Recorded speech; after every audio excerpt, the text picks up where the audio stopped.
Hello students, today we are discussing new chapter Principles of Metallurgy. So about the metals we discussed in 8th class. In that 8th class we discussed about the properties of metals like malleability, ductility, sonority, lustrous, like that. Metals play very important role in our daily life. We use various metals for various purpose like gold and silver used as jewelry, copper, iron, aluminium for making conducting wires and for making utensils, etc.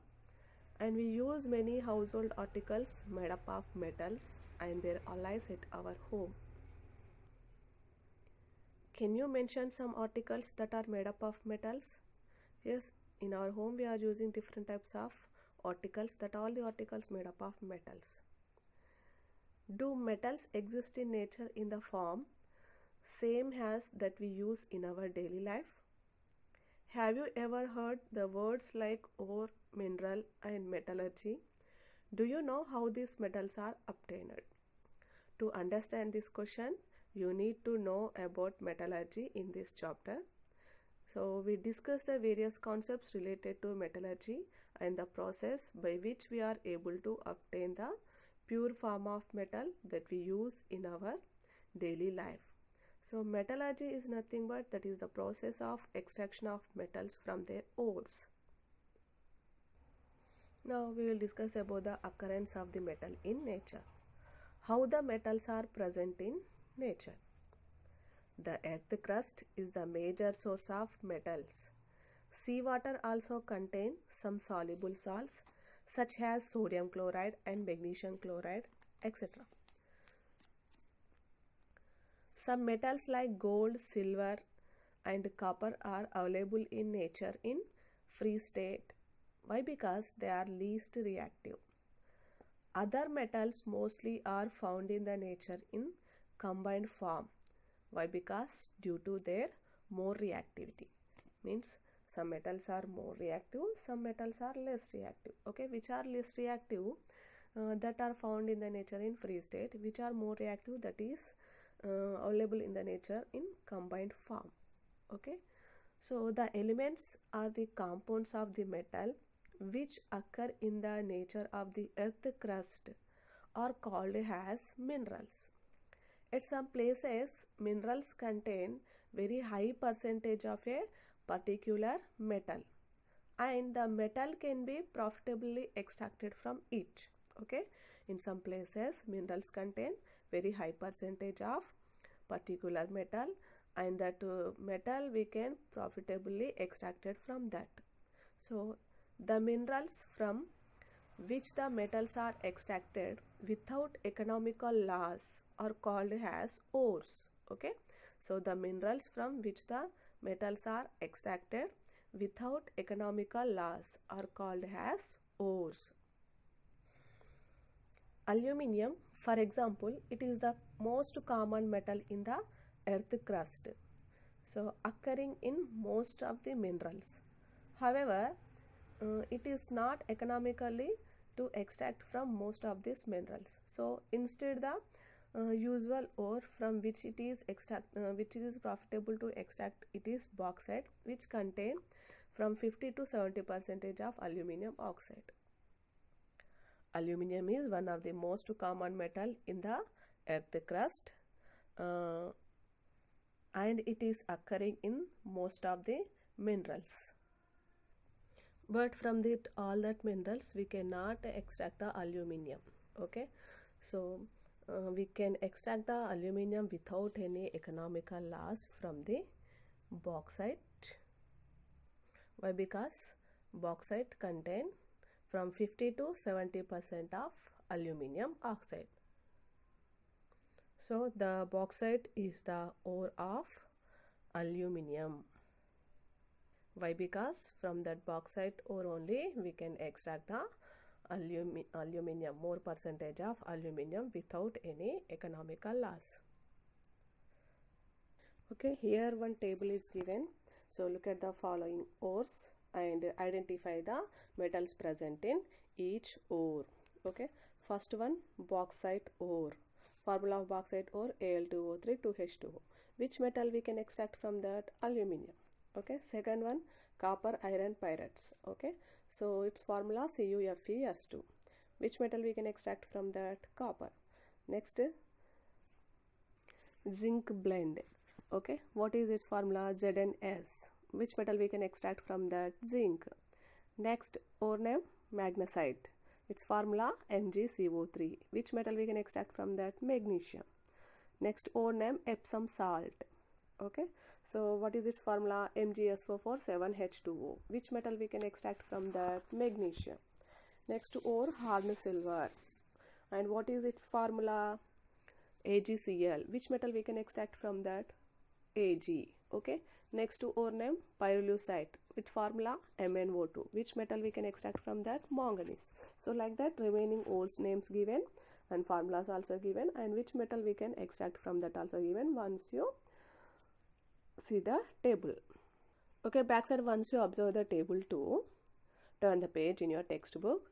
Now try to classify that ores as shown in the table. Okay, so here some of the ores given now.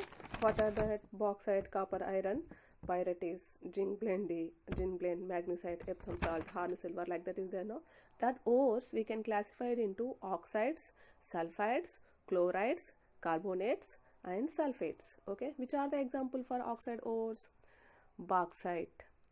Okay, next to pyrolusite, hematite, zincite. These are the example for oxide ores. Which are the example for sulfide ores?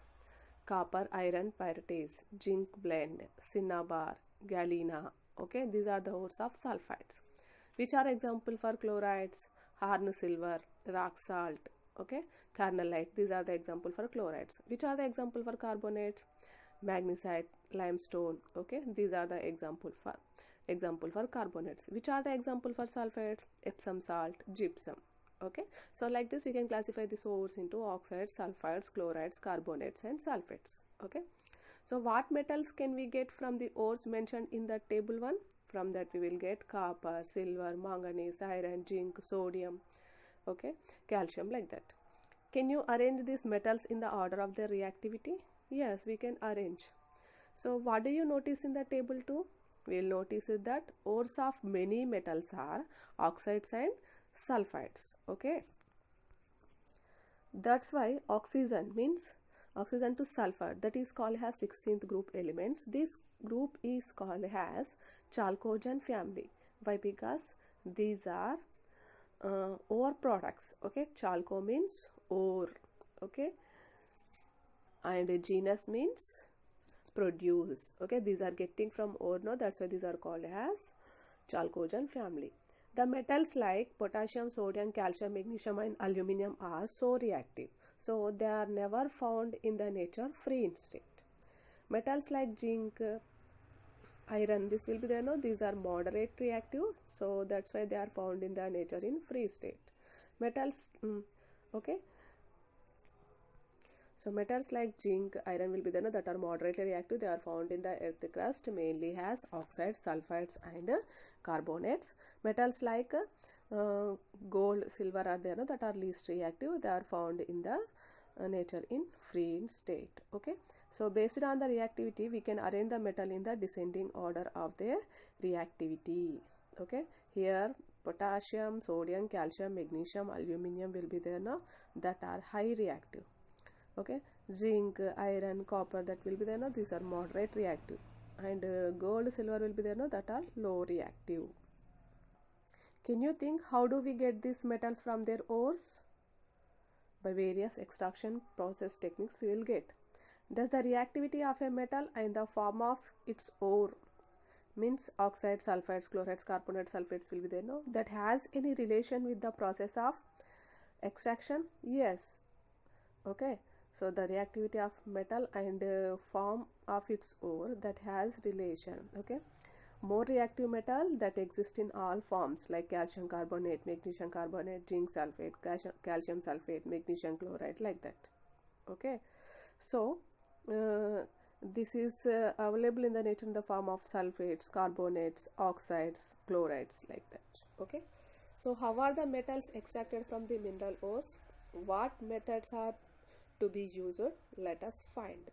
Okay, so what we are discussing now, we are discussing about the extraction of metals from their ores. Now we are discussing about concentration or dressing of the ore. Okay, so ores that are mined from the earth are usually contaminated with large amount of impurities such as soil and sand, etc. Okay, so the ores that are mined from the earth that are usually contaminated with large amount of impurities means that contain like soil and sand, etc. These impurities are called as gangue. Okay, so we will removing the unwanted rocky materials from the ore. This process is called as concentration or dressing. Okay, removing the unwanted rocky material from the ore. So this process is called as concentration or dressing.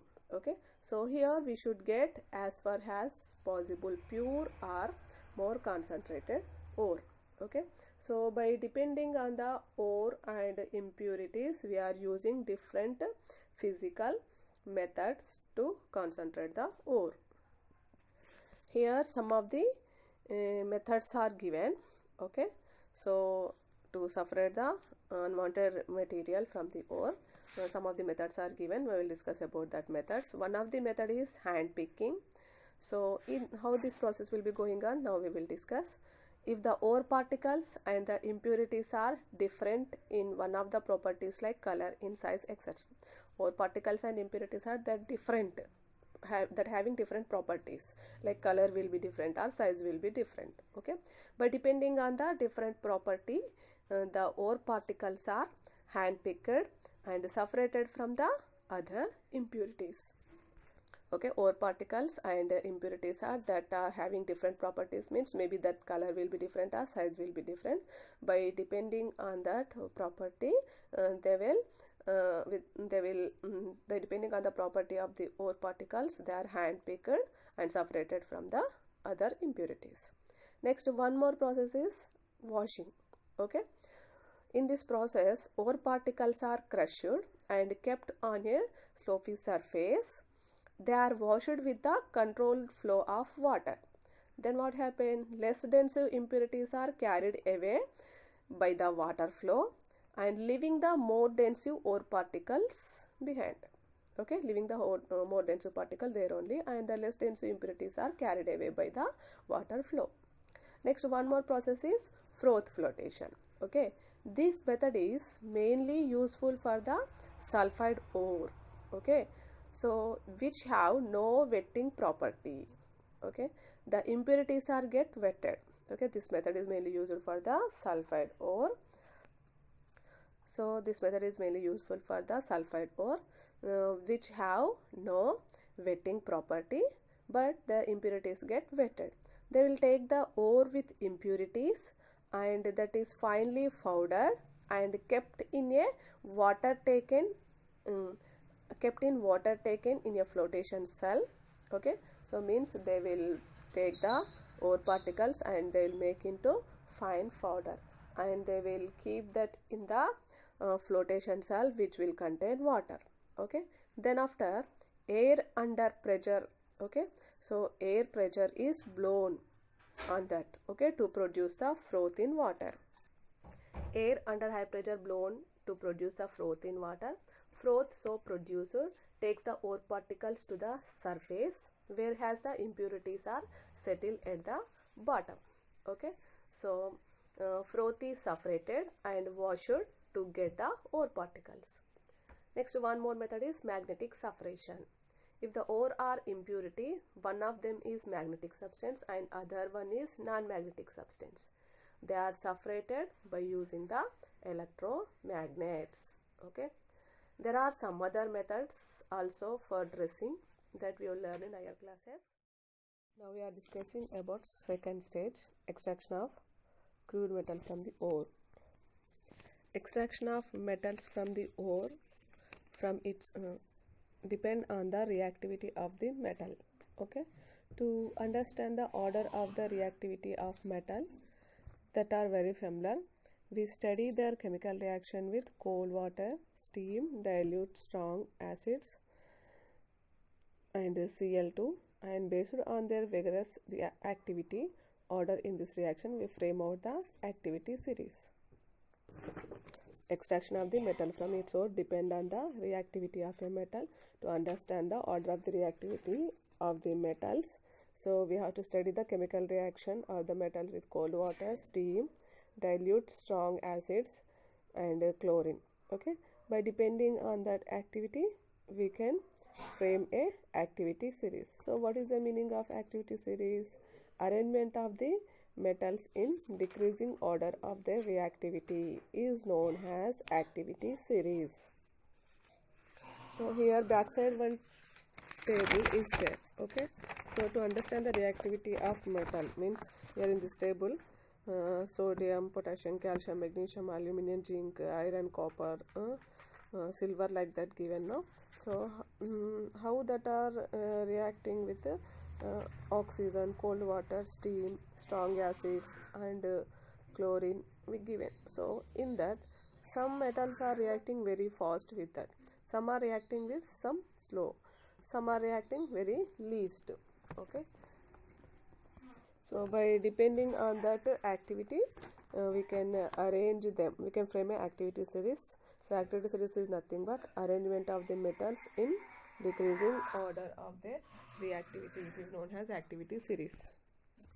So in this most reactive metals that we can extract in by one method. Okay, moderate reactive metal that we can extract by different method. Okay, least reactive metals will be there that we can extract by another method. Okay, so by depending on the activity series, which are more reactive, which are moderate reactive, which are least reactive, that we can identify. By that most reactive metal we can extract by different method, and moderate reactive metal that we can extract by one more method, and least reactive metal that we can extract by another method. Okay, so now we are discussing about that reduction of purified ore to the metal. Okay, reduction of purified ore to the metal. The method is used for a particular method for the reduction of its ore to the metal depend mainly on the position of the metals in the activity series. Okay, the method used for the purification of a metal for the reduction of its ore to metal is mainly depend on the position of the metal in the activity series. So in this first one, extraction of metal at the top of the activity series. Okay, so now we are discussing about extraction of metal at the top of the activity series.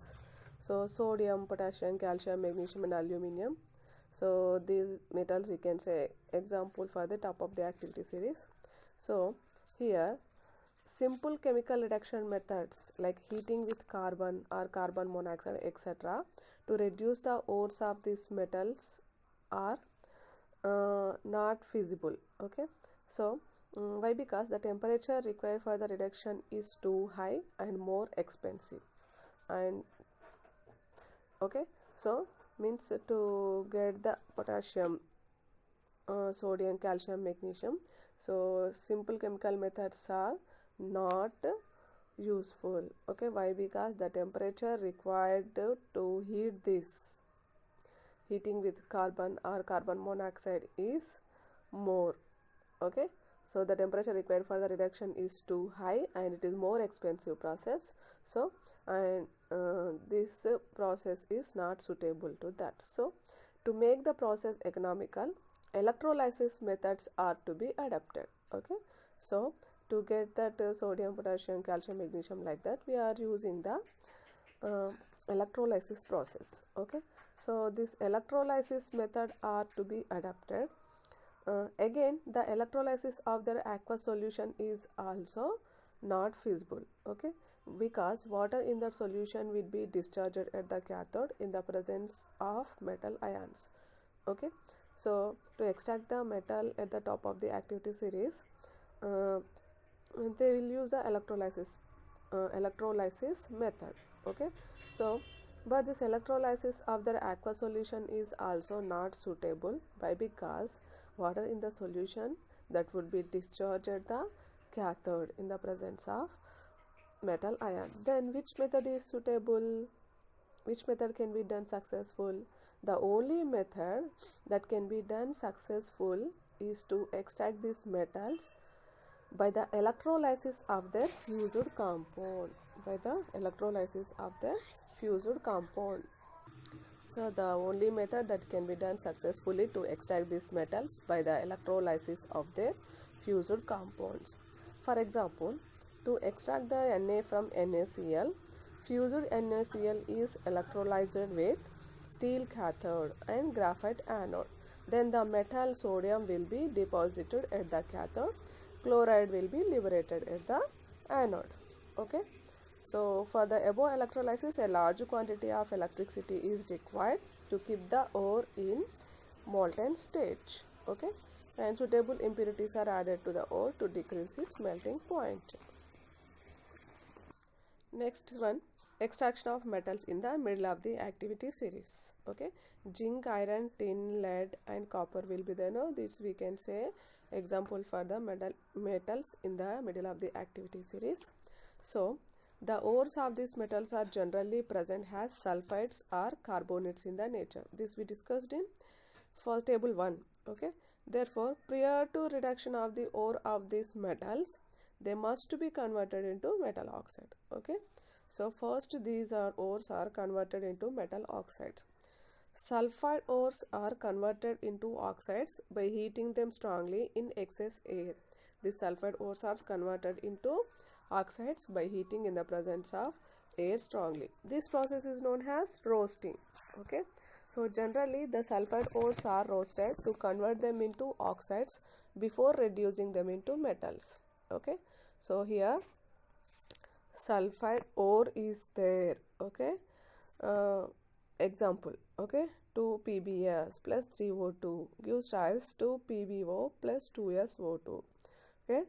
Lead sulfide is there, that is combining with the oxygen, means they are heating with oxygen, then it is converted into lead oxide. So like this they converted that into oxides. No, okay, sulfide ores are converted into oxides by heating them strongly in the excess of air. This process is known as roasting. Generally the sulfide ores are roasted to convert them into oxides before reducing them into metals. Okay, here equation also given, 2 PbS plus 3O2 gives rise to PbO plus 2SO2. So lead sulfide, it is heating with oxygen, then it is changing into lead oxide and sulfur dioxide. So this PbO is there, no, that is lead oxide, that is called as metal oxides. The metal oxides are then reduced to the corresponding metals by using suitable reducing agents such as carbon.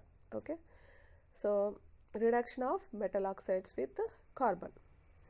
The oxides are reduced by coke in a closed furnace, which give the metal and carbon monoxide. Okay, the oxides are reduced by the coke in a closed furnace, and that gives the metal and carbon dioxide. Okay, here lead oxide PbO is there, that is combining with the coke carbon. Okay, and then what happened, it is changing into metal and giving carbon dioxide. 2 PbO plus C gives as Pb plus CO. Next, reduction of oxide ores with carbon monoxide.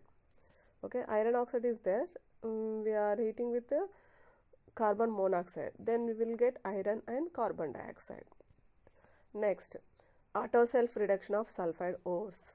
In the extraction of copper from its sulfide ores, the ore is subjected to partial roasting in air to give its oxide. Okay, so to extract the copper from the sulfide ore, so the ore is heated in the presence of air, then it is changing into oxide. Okay, here copper sulfide ore is there, they will heat with the oxygen, then that is changing into copper oxide ore and giving sulfur dioxide.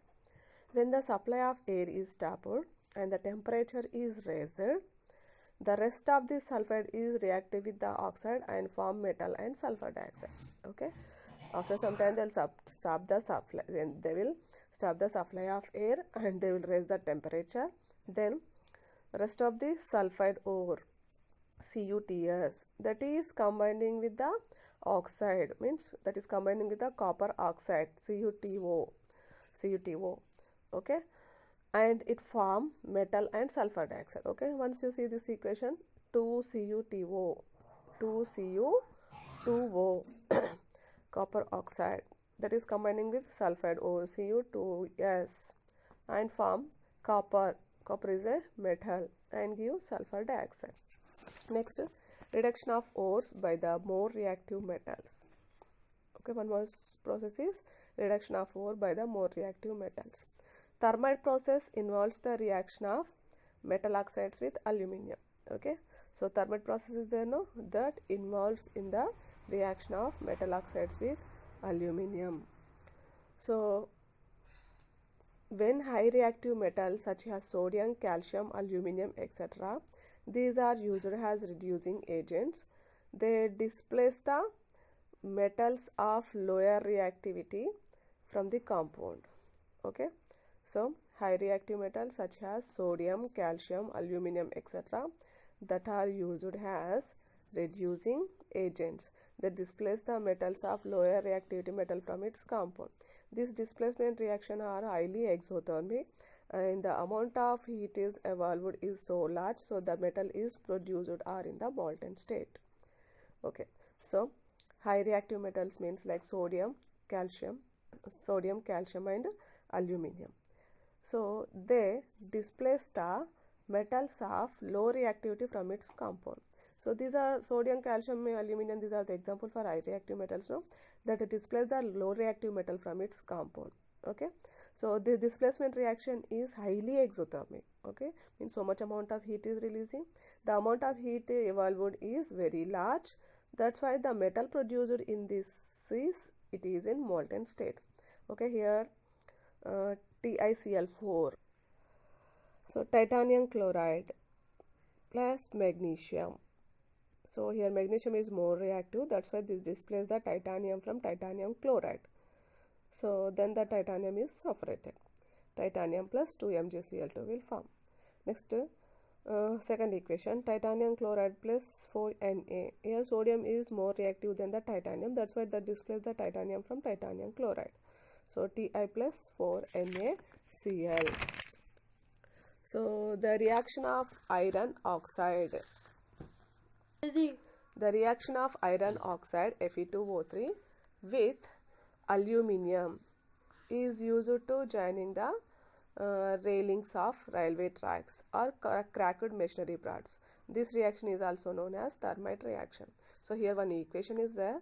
Aluminium is combining with Fe2O3. Okay, here one type of reaction is there.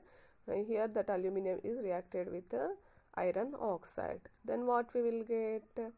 Aluminium oxide and iron.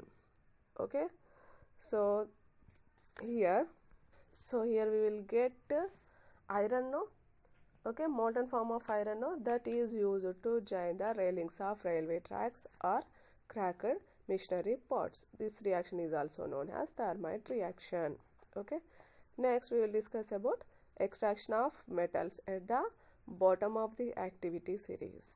Okay, now we will discuss about the extraction of metal at the bottom of the activity series. Example for this bottom of the activity series are silver and mercury. Okay, metals at the bottom of the activity series are often found in free state. These found in the nature in free states. Their reactivity with other atoms is very low. Okay, the oxides of these metals can be reduced to metals by heat alone or sometimes by displacement from their aqueous solution. Okay, so the oxides of these metals can be reduced into metals by heating alone or sometimes from sometimes by displacement from their aqueous solution. When cinnabar HGS, GS is cinnabar, this is the ore of mercury, this is heated in air. When we heat it in air, first it is converted into HGO, means mercury oxide, and then reduced to mercury on further heating. Okay, cinnabar when it is heated in air, then it is converted into mercury oxide and then it is changing into mercury. Okay, here equation also given 2HGS plus 3O2. When we heat cinnabar in oxygen, it is changing into mercury oxide HGO plus 2SO2. If we heat that mercury oxide, then it is changing into mercury. Okay, Next, one more stage in this, displacement from aqueous solution. Okay, so here one equation is given. Silver cyanide, silver sulfide is there, that is combining with potassium cyanide, and it will form silver cyanide and sulfur. Okay, here Ag2S is dissolved in KCN solution to get dicyanoarginate ions. So from this, silver is precipitated by treating with zinc dust powder. Now we are discussing about purification of the fluid metal. Okay, so the metal obtained by the reduction of the ore is usually contaminated with impurities like unchanged ore, other metals present in that ore, and the non-metal from the anions in the ore. The metal that is obtained from the reduction of the ore is usually that contains some impurities like unchanged ore, and other metals will be present in that ore, and some non-metals also there. Okay, for example, the blister copper obtained from its sulfide ore. Okay, so the copper is obtained from the sulfide ore, a compound of copper iron pyrites that contains some copper sulfide, iron, and sulfur. Okay, so it is purified by the suitable method including electrolysis. So the process of obtaining the pure metal from the impure metal is called as refining of the metal. Okay, so refining of the metal involves several types of process. Some of the refining methods are given below. One is distillation, second one polling, third one liquation, fourth one electrolysis. So the process that has to be adopted for the purification of a given metal depend on the nature of the metal and its impurities. Okay, so now we will discuss about the distillation. Okay, so this method is very useful for the purification of the metal which have low boiling point. Okay, this method is very useful for the purification of low boiling metals like zinc and mercury. Okay, this contain high boiling metals as a impurities. This contain high boiling metals as a impurities. The extracted metal in the molten state is distilled to obtain the pure metal as distillate. Okay, here the impurities have high boiling point, and metals like zinc and mercury that have low boiling metals. Okay, so these metals will be there, no, like zinc and mercury, that is vaporized before when we compare with the impurities. Like that we can separate the metals, and impurities will be remain in that only. Next, polling. So in this, the molten metal is stirred with logs, means poles of green wood. The impurities are removed either as gases or they get oxidized and form a slag over the surface of the molten metal. So blister copper is purified by this method. So the reducing gases is evolved from the wood, prevent the oxidation of copper. So the molten metal they will stir with the lag, means poles of a green wood. The impurities are removed either as gases or they get oxidized and that form a slag over the surface of a molten metal. So blister copper is purified by this method. So the reduced gases evolved from the wood that prevent the oxidation of copper. One more method is liquation. Okay, in this method a low boiling metal like tin that can be made to flow on a slopy surface. So in this method low boiling metals like tin that can be made to flow on a slopy surface to separate it from high melting impurities. So in this method low melting metals they will heat that and they will made to flow on a slopy surface. Then the metal will be melt and this will fall, it will come downside. Okay, like this the metal will be separated from the impurities which have high melting point. Next method is electrolytic refining. So in this method the impure metal is there, no, that is made to act as anode, and a strip of same metal in the pure form that is used as cathode. Okay, so they are put in a suitable electrolytic bath that containing soluble salts of same salt. Then the required metal get deposited on the cathode in pure form, and the metal constituting the impurities that goes at the anode mud. Okay, so this method is useful for refining of copper. So for this, an impure copper is taken as anode and pure copper strips has taken as cathode, and the electrolyte is an esterified solution of copper sulfate. As a result of electrolysis, copper in pure form is transferred from the anode to the cathode. Okay, the soluble impurities go into the solution,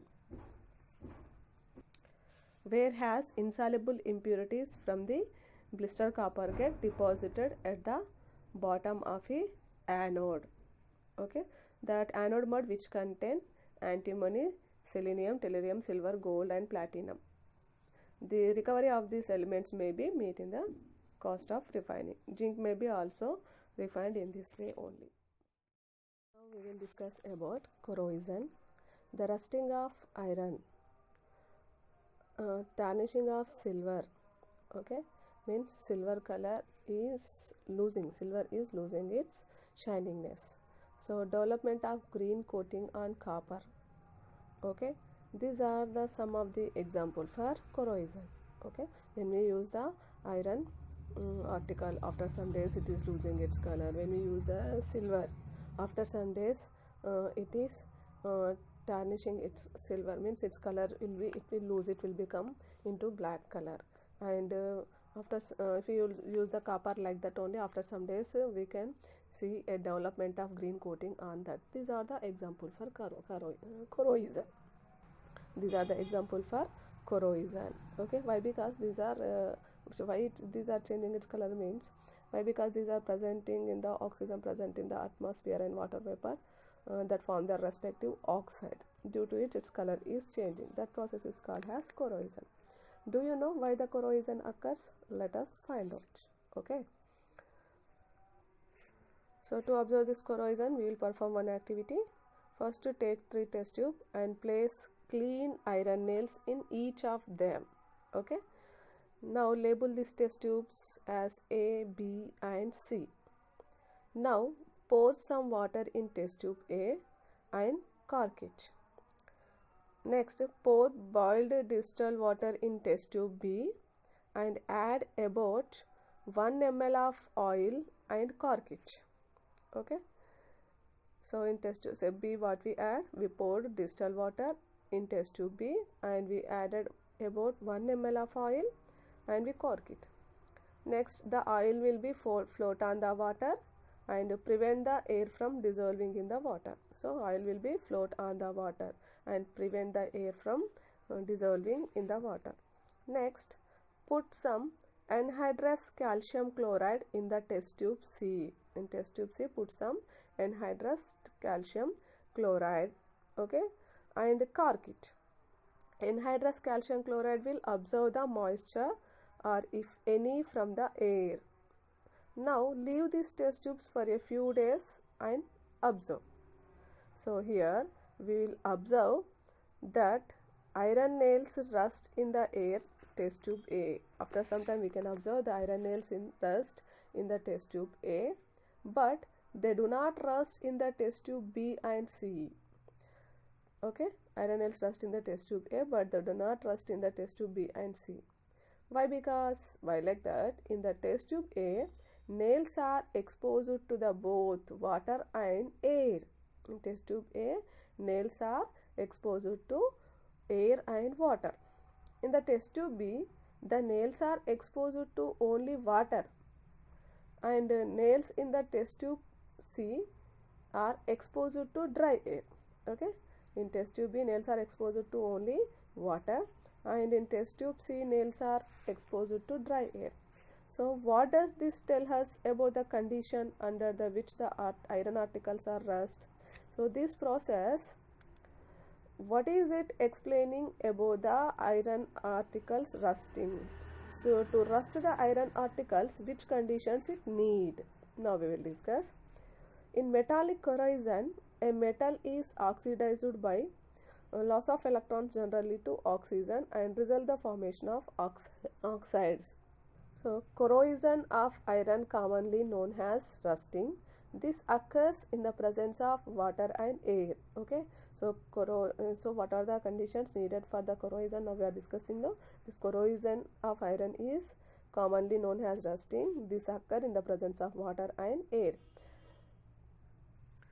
Here we can observe in test tube A, the nails are exposed to air and water. Hence the nails are rusted. In test tube B, the nails are exposed only to water but not to air because the oil float on the water and prevent the air from dissolving in the water. So in test tube B we poured in the test tube B we poured some oil drops. Okay, so in the test tube B the nails are only exposed to only water, so but not to air. Okay, why? Because that when we pour the oil it form a layer on the water. So because that oil is float on the water and prevent the air from dissolving in the water, hence the nails are not rusted. Okay, in the test tube C the nails are exposed to dry air. Okay, because anhydrous calcium chloride will be absorb the moisture if any from the air. Okay, anhydrous calcium chloride that will absorb the moisture if any that is present from the air, hence the nails are not rusted. So from the above experiment we can prove that the air and water are essential for the corrosion. How can we prevent the articles from corrosion? Prevention of corrosion. Prevention of corrosion is prime importance. If not only save money but also helps in preventing the accidents such as bridge collapse and failures of a key components due to the corrosion. So one of the simple method of preventing corrosion is the prevent the surface of the metallic objects come into contact with the atmosphere. So this can be done by covering the surface with paint or by some chemical. Okay, so how can we prevent the articles from corrosion?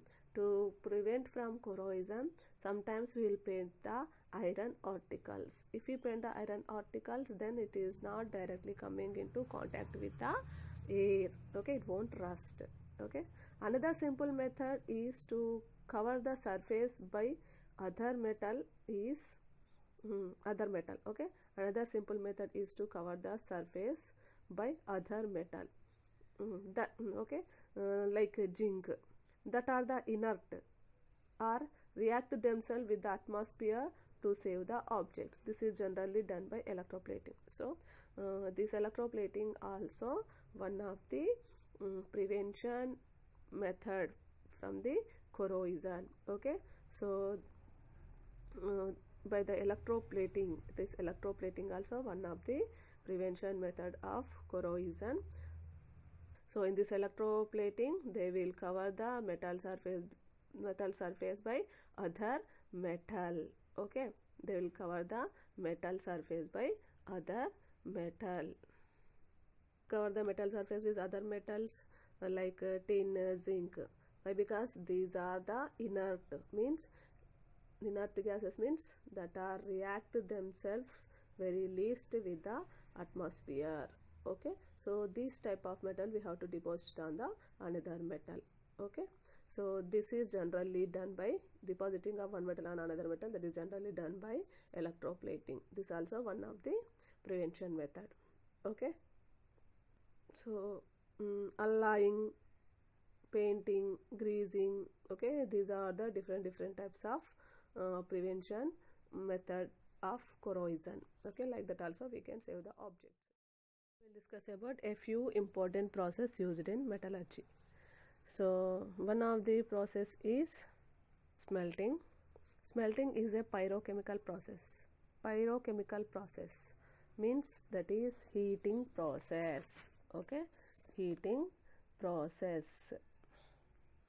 Pyre means heat. This is heating process.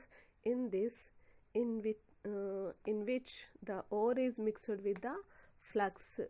So what is the meaning of flux?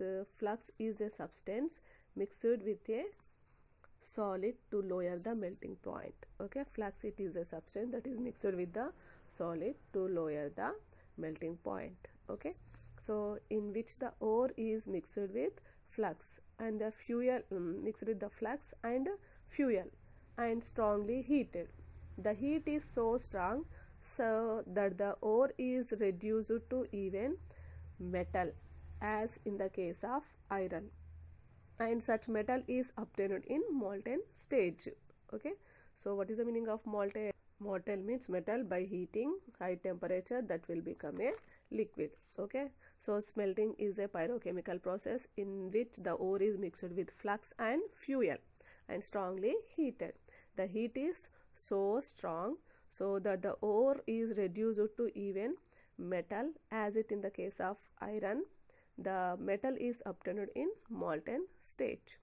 During the smelting process, gangue in the ore react with the flux. Okay, so during the smelting, the impurities gangue in the ore is react with the flux to form a slag, which is removed. Okay, so during the smelting, the impurities like gangue in the ore is reactive with the flux and to form a slag, which is removed. For hematite ore, coke is used as a fuel and limestone is used as a flux. So the smelting is carried out in specially built furnace. It is known as blast furnace. Okay, here in this picture we can see that is a blast furnace. Okay, the smelting process is carried out specially in this process. Okay, so when we are heating by adding the flux, when we are doing this smelting process, this type of reactions will take place. So the reactions inside the furnace are 2C plus O2, 2CO. Okay, here carbon is a fuel, oxygen is a gas. Fe2O3, hematite ore, they will add CO. Then what happen? That is changing into Fe and 3CO2 and CaCO3, limestone. Okay, it is flux. They were adding this CaCO3 as a flux and it is changing into lime, CaO, and carbon dioxide. Okay, here I told you now for hematite ore, coke is used as a fuel. Coke is used as a fuel and limestone is used as a flux. Limestone means CaCO3. Okay, once you observe in second equation, Fe2O3, that is hematite ore. Okay, in this they were using coke, means that is carbon products only, no, that CO they are using as a fuel. Okay, next CaCO3, calcium carbonate, that they were using as a flux. Okay, so here CaCO3 dividing into CaO and CO2. This CaO, lime, is there. Okay, that is combining with the SiO2 and finally it will form calcium silicate. Like this type of reactions will take place. Next, roasting. Roasting is a pyrochemical process in which the ore is heated in the presence of oxygen or air below its melting point. Okay, so roasting is also one of the pyrochemical process. In this, the ore is heated in the presence of oxygen or air below its boiling point. So the products, the products like metal oxides from the sulfide ore, the products are obtained in the processes also are in solid state. Generally, reverberatory furnace is used for roasting. Here downside furnace will be there, no, reverberatory furnace, that is used for roasting. Okay, here one equation is also there related to this process. Okay, roasting is a pyrochemical process. Pyrochemical process means heating process. In this, ore is heated in the presence of oxygen or air below its melting point. So the products obtained in this process are in solid state.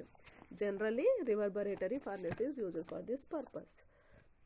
Next, one more process is calcination. This calcination is also a pyrochemical process in which the ore is heated in the absence of air. So this is also pyrochemical process. This ore is heated in the absence of air. The ore get generally decomposed in this process. In this, the ore is decomposed. For example, magnesium carbonate is there, that is changing into magnesium oxide and carbon dioxide. Calcium carbonate is there, that is changing into calcium oxide and carbon dioxide. Next, now we will discuss about flux. What is flux? Flux is a substance that is added to the ore to remove the gangue from it by reacting with the gangue. So flux is one of the substance that is added to the ore. Why they will add the flux to ore? To remove the gangue from it by reacting with the gangue. Okay, flux is a substance that is added to the ore to remove the gangue from it by reacting with the gangue. If the impurity gangue is acidic substance like SiO2, then the basic substance like CaO is used as a flux.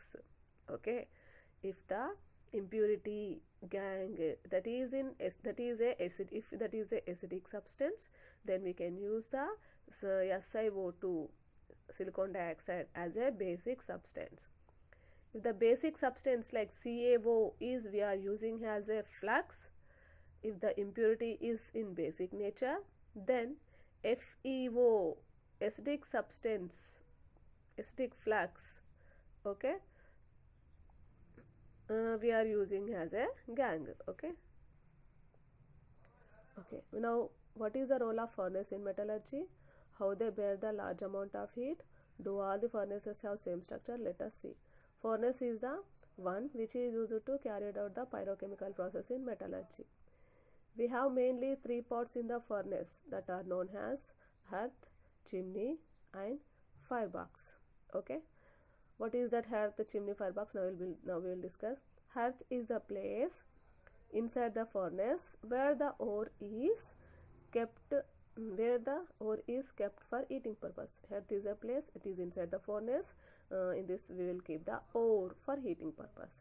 Chimney is the outlet through which the fuel gases go out of the furnace. Chimney is the outlet. Through this, the fuel means waste gases will go out from the furnace. Next, firebox. Firebox is the part of a furnace where the fuel is kept for burning. Okay, firebox is the part of a furnace, so where the fuel is kept for burning. In blast furnace, both firebox and hearth are combined in a big chamber. In blast furnace, firebox and hearth, okay, firebox and earth are combined in a big chamber which accommodates both ore and fuel. But in reverberatory furnace, that has both firebox and hearth are separated.